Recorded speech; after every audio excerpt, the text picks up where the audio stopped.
Just give me a second before I start. Oh shit. Oh, ouch. Oh, there is some reflection over here. Oh,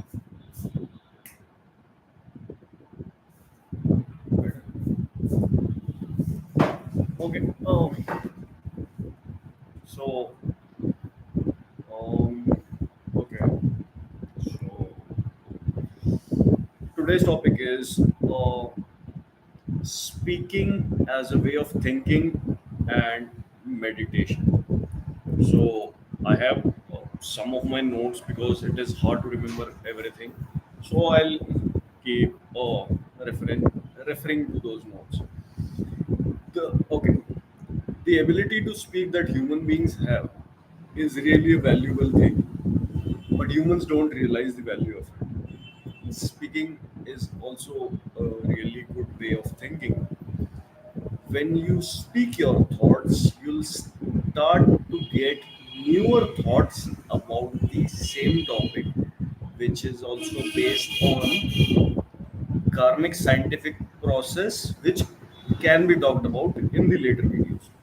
Okay, so whenever you want to think something or think on a topic, around a topic, speak whatever comes to your mind around that topic, which basically means speak your thoughts around that topic. This will make the thinking process really, really easier and faster for you. Hence, the process is much more efficient. This happens because your thoughts, when you speak your thought comes to your conscious mind from your subconscious mind. And when a thought comes to your conscious mind, you are aware of what that thought actually is. So basically, now you know what is running inside your head or what has been running inside your head, which was just inside your head, but you were not realizing about it. Uh, Now, speaking is also a type of meditation, in my humble opinion, and I can prove it. I am not saying that this is the best way of meditating, but it is a great way which can be used on a daily basis or whenever necessary to move forward really fast. Whenever you are speaking something which is not learned by heart, so uh, there are things that you might remember. For example, ram ram ram ram, or dog dog dog dog. So if that thing is not learned by heart, which is basically your thought. So when you speak something which is not learned by heart, so where has it come from? So it has come as a thought.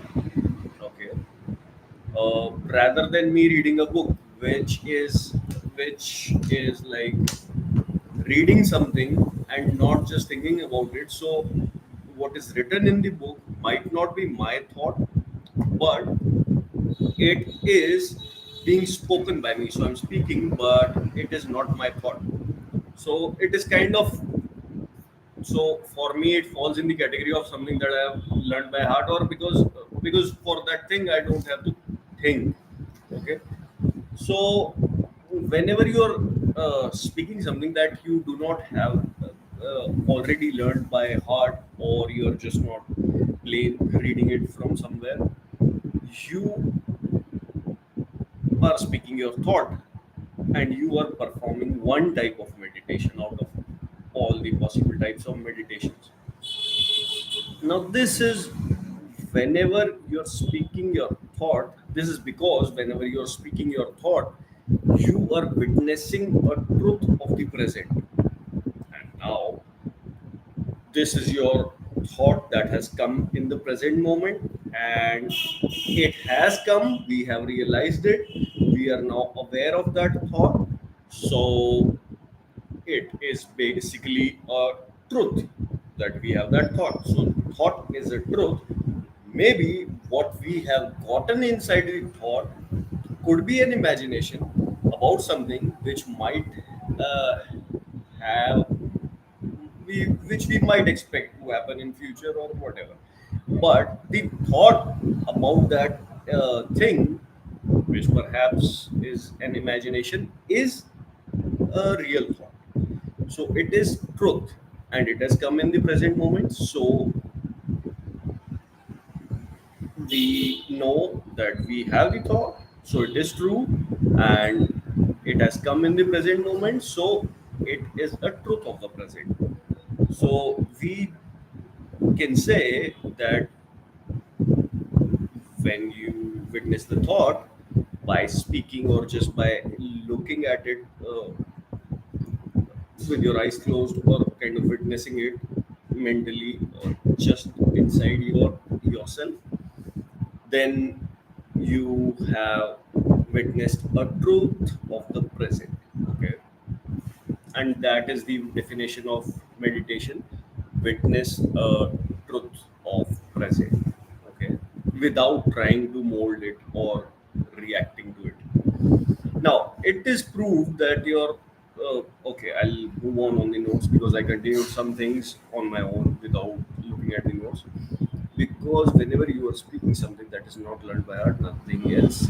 Yeah, and one more thing. Uh,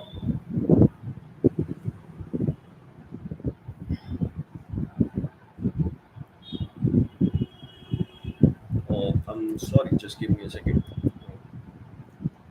Because whenever you are speaking something that is not learned by heart, nothing else can run through your mind, which means no. Okay, so there is one more thing. Whenever you are speaking something that is not learned by heart, nothing else can run through your mind, which means no other thought can run through your mind or occupy your mind completely at that time. Because if you're speaking something that is just not learned by heart or just not a plain reading of text, then you have to think about it. And when you're thinking about something, what are you thinking about? You're thinking about it. Thought or the thinking is the thought. Uh, so if you go to science, the science does not have a lot of data on what a thought actually is, but we can summarize it based on our experiences. So nothing else can run through your mind, which means no other thought can occupy your mind completely, because you're speaking something which is not learned by heart or just not a plain read. If something else starts to come inside your mind and occupy it, then your mouth would shut automatically. It would stop speaking automatically.